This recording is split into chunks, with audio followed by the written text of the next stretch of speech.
Hey guys, it's Jenna from My Create Crafts. Today I'm going to show you how to save a ton of money and make these light fixtures.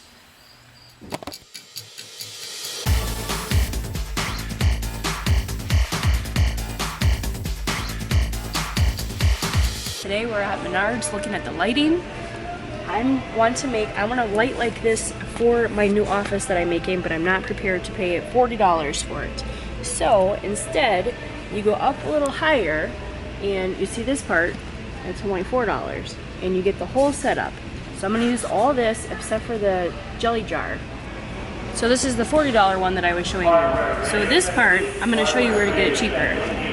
So you go down here and they're $2.49. So I'm going to grab 4 of these and see how cute they are.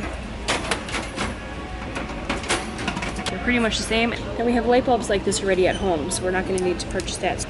So I'm purchasing this for $4. And this one for $2. So it comes out to about $7 to get one, like the $40 one. So it's a lot cheaper if you want to go that route. Putting together this light could not get any easier. You just remove the glass jar and add the cage.